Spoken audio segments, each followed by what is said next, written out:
오늘 우리에게 주시는 하나님의 말씀은 열왕기하 15장 13절에서 26절까지의 말씀입니다.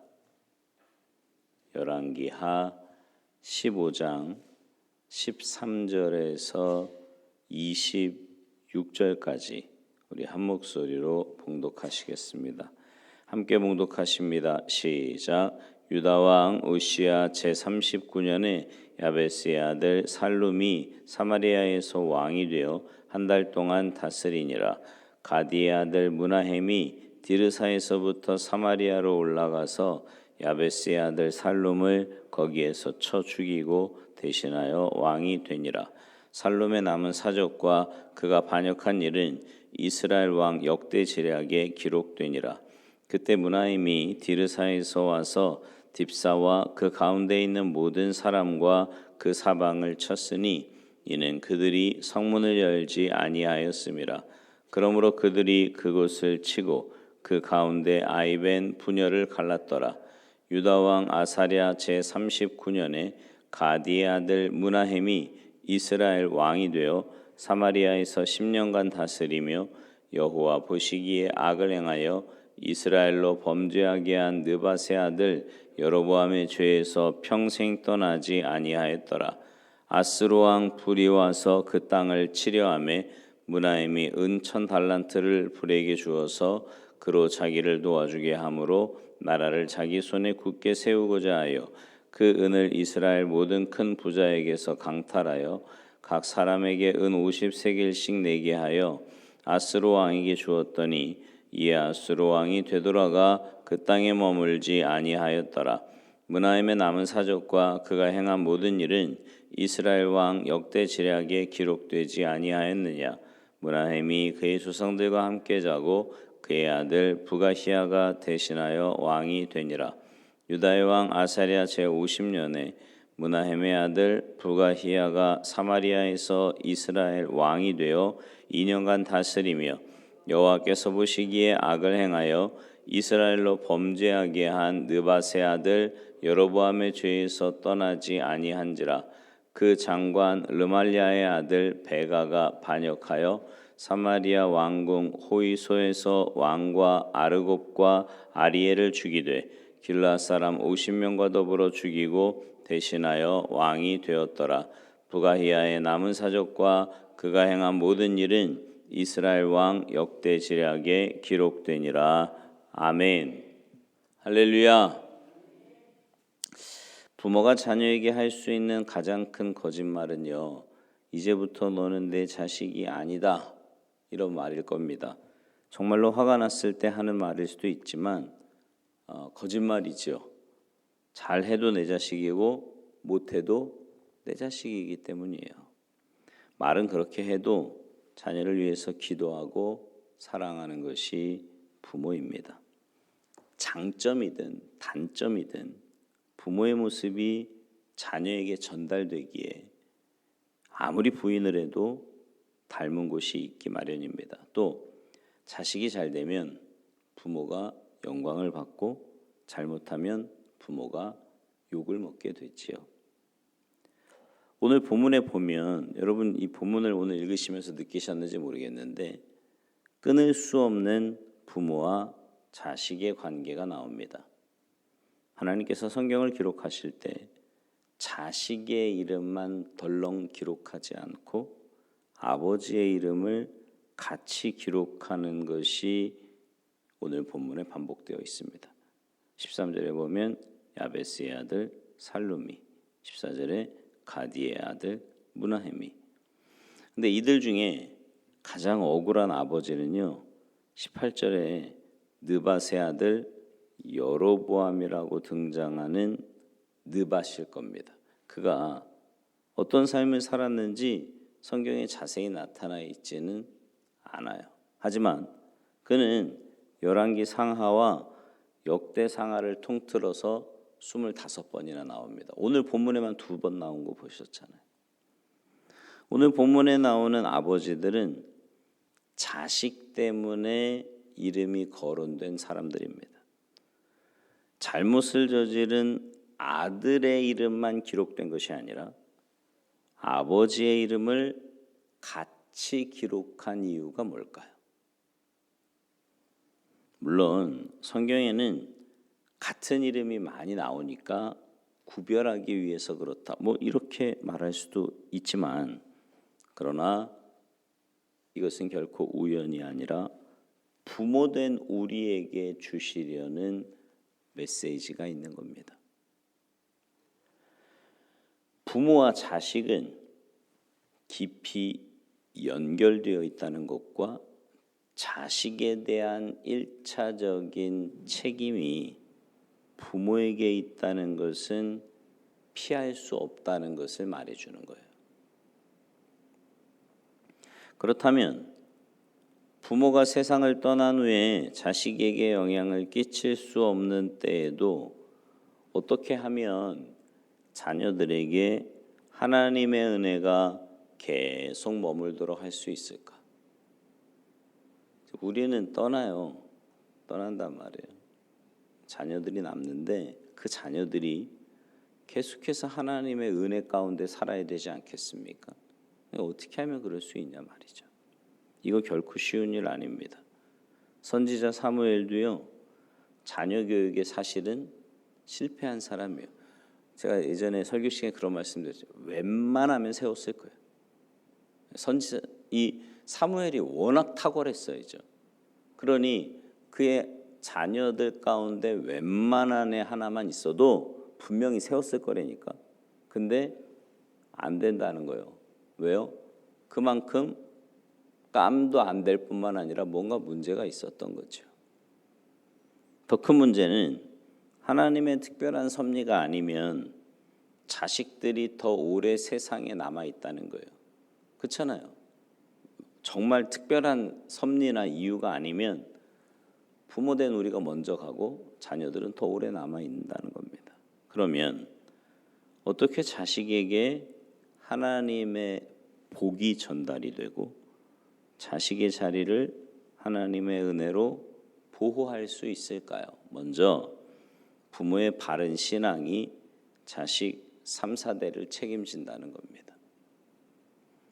오늘 본문 바로 앞에 12절을 보면 여호와께서 예후에게 말씀하여 이르시기를 내 자손이 4대 동안 이스라엘 왕위에 있으리라 하신 그 말씀대로 과연 그렇게 되니라, 이렇게 말씀해요.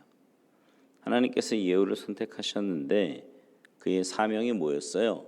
악한 왕 아합과 이세벨을 죽이고 바알 종교 자체를 근절시키는 거였습니다. 예후가 이 사명을 잘 수행했기 때문에 열왕기하 10장 30절에 보면 하나님께서 이렇게 약속하시거든요. 여호와께서 예후에게 이르시되 내가 나 보기에 정직한 일을 행하되 잘 행하여 내 마음에 있는 대로 아합 집에 다 행하였은즉 내 자손이 이스라엘 왕위를 이어 4대를 지내리라 하시니라. 예후 한 사람이 하나님께서 원하시고 명령하신 것을 잠시 손을 댄 것 때문에 하나님께서는 예후의 자식들에게 4대를 지나도록 이스라엘의 왕이 되게 하신 거예요. 예후가 북이스라엘의 10대 왕으로 28년 지냈고요. 그의 아들 여호와마스가 17년, 요아스가 16년, 여로보암 2세가 41년. 그러니까 오늘 본문 바로 앞에 스가랴가 6개월, 그러니까 총 102년 6개월 동안 왕위를 이어갑니다. 하나님께서 모든 것 준비하시고 시키신 일임에도 불구하고 그 한 번의 순종으로 4대의 왕위를 보장받은 가문이 된 겁니다. 근데 사실 예후 자신도 하나님 앞에서 바르게 살지 못했거든요. 느밧의 아들 여로보암의 죄에서 떠나지 못했고요. 그도 우상을 섬겼고 또 우상을 섬기도록 만든 사람이에요. 허락한 사람이라고. 그럼에도 불구하고 하나님께서는 그 자손들을 보호하시고 자손 4대에 걸쳐 왕위를 잇게 하셨다라는 거죠. 하물며 우리가 하나님께서 원하시고 기뻐하시는 그 일을 행할 때 하나님께서 우리의 자녀들을 어찌 축복하지 않으시겠습니까? 여러분 다윗 한 사람을 통해 남유다의 모든 왕이 다 다윗 후손이었잖아요. 그렇다고 다윗이 뭐 하나님 앞에서 완벽했습니까? 평생 동안 죄 안 짓고 에녹처럼 하나님과 늘 동행하다가 죽을 때 되니까 하나님이 그냥 획대로 이러지 않았잖아요. 다윗도요 수많은 죄를 지었어요. 그런데 그 마음의 중심이, 그 삶의 모습이 하나님께 가 있는 거예요. 제가 요즘 제일 많이 기도하는 것 중에 하나가 그거거든요. 어떻게 하면 내 마음이, 내 삶이 하나님의 마음에 가 있을까? 하나님을 기쁘시게 할까? 네. 뭐 물론 주변에 있는 사람 중요해요. 중요한데 여러분 점점 그런 생각 안 드십니까? 사람은요 참 변덕도 심하고 문제도 많고요. 뭐 여러 가지. 그러니까 거기다 자꾸 분위기를 맞추려고 하면 내 삶은 굉장히 피곤해지고 힘들어져요. 근데 하나님께 딱 중심을 두고 하나님의 뜻대로 순종하며 믿음으로 살 때 하나님은 우리의 자녀들에게까지도 그 복을 허락해 주실 줄 믿습니다. 이게 은혜지요. 뿐만 아니라 그러니까 자식을 어떻게 해야 하느냐 이것도 중요하지만 부모된 우리가 하나님 앞에서 하나님을 위해서 살기를 다짐할 때 하나님께서 우리의 자녀들에게 베푸시는 은혜와 복이 연결된다. 이거 가르쳐 주시는 거예요. 우리 자식들 때문에라도 부모인 우리는 하나님을 기쁘시게 하며 살아야 돼요. 네, 우리 자녀들 때문에라도. 두 번째, 부모가 자기 죄를 발견하고 회개하는 것이 천대까지 영향을 준다는 겁니다. 예후의 자식들이 4대에 걸쳐 왕위를 보장받았는데 여러분 왜 아까 말씀드린 다윗처럼 막 10대, 20대 왜 계속 가지 못했을까요? 예후의 자식들 중에 한 사람이라도 하나님 앞에 무릎을 꿇고 하나님의 영광을 구하며 하나님을 기쁘시게 하는 삶을 살았다면 하나님께서 그 왕위를 4대 만에 끊지는 않으셨을 거예요. 출애굽기 20장 6절에 보면 이런 말씀이 있습니다. 나를 사랑하고 내 계명을 지키는 자에게는 천대까지 은혜를 베푸느니라. 여러분 하나님의 마음은 천대까지예요. 천대. 근데 왜 이 가문은 4대를 못 넘었을까요? 오늘 본문 앞에 9절을 보면 그의 조상들의 행위대로 여호와 보시기에 악을 행하여 이스라엘로 범죄하게 한 느밧의 아들 여로보암의 죄에서 떠나지 아니한지라. 자식들의 죄악은요 어느 날 갑자기 생기는 게 아니에요. 그냥 그 부모가, 그 열조가, 그 조상들이 행한 대로 자식들도 그 길을 걸어간다는 거죠. 오늘 보면 18절도 보세요. 여호와 보시기에 악을 행하여 이스라엘로 범죄하게 한 느밧의 아들 여로보암의 죄에서 평생 떠나지 아니하였더라. 여러분 우리가 먼저 하나님을 전심으로 섬기고 또 우리의 부족과 연약함과 죄악을 날마다 주님의 십자가 앞에 늘. 그러니까 여러분 이렇게 매일 주님 앞에 나오시면 그거 먼저 하셔야 돼요. 말씀 앞에서 내 모습을 봐야 합니다. 네. 좀 이렇게 객관화 시켜보세요. 네. 내 모습과 내 생각, 내 행동, 내가 하는 그러니까 뭐 매일 이렇게 새벽 나오시니까 뭐 옛날 거부터 할 것도 없이 그냥 어제 하루 살면서 여러분 인생의 주인이 누구였는지를 한번 돌아보시고 내가 그렇게 말을 했던 어제 말 중에서 이렇게 마음에 걸리는 게 있잖아요. 왜 그렇게 했는지 하나님을 위해서요? 하나님 영광 위해서? 아니면 사람에게 막 잘 보이고 싶고 내가 뭔가 이익을 좀 얻고 싶고 세상적이고 인간적이고 눈에 보이는 정욕적인 것 때문에 그렇게 이거 구분하셔야 된다고. 하나님 그래서 정말 내가 내 모습 가운데 하나님의 말씀에 비추어서 잘못한 것들이 있다면 그거 내어놓고 회개하고 십자가 붙잡고 내 자신이 변화받는 것에 생명을 건다면 그것이 우리의 후손들의 미래를 결정할 수 있음을 기억해야 합니다. 지금은 막 예수 안 믿는 것 같고 막 속색이는 것 같고 문제가 많은 것 같고 괜찮아요.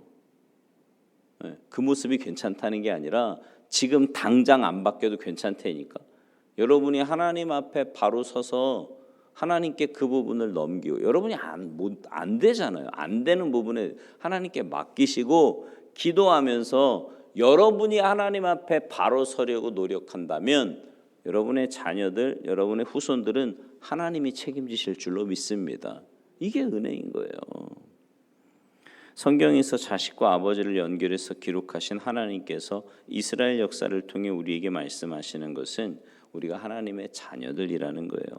예수 그리스도를 통해 우리가 하나님의 자녀가 되었기 때문에 우리가 바른 일을 하나 하잖아요. 하나님이 영광 받으세요. 근데 우리가 죄 가운데 있으면 하나님이 영광 받지 못하시는 거예요. 우리가 죄 가운데 있으면. 오늘 우리 자식들을 생각하면서 우리 자신을 돌아보며 기도하는 시간 가지시기 바라요. 또 한편으로는 하나님 아버지의 자녀된 우리 이름 역시 하나님의 영광과 끊을 수 없는 영원한 것임을 묵상하면서 날마다 믿음 안에 주님 뜻대로 순종하며 살아가는 여러분 모두가 되시기를 주님의 이름으로 축원합니다. 기도하시겠습니다.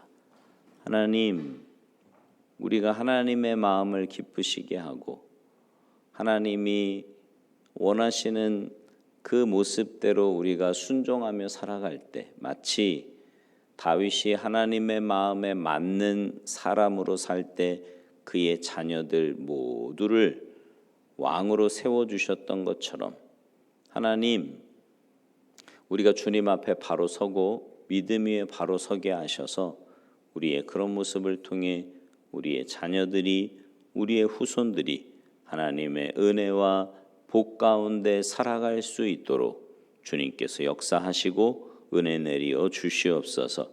오늘 한 날의 삶도 믿음으로 살아가는 복된 한 날의 삶이 되게 하시고 그런 우리의 믿음의 삶을 통해 우리 주위에 주님을 알지 못하는 사람들이 우리의 모습 때문에 주님을 발견하게 하시고 영혼 구원의 역사가 나타나는 복된 한 날의 삶이 되도록 은혜 내리어 주시옵소서. 감사드리며 예수님의 이름으로 축복하며 기도하옵나이다.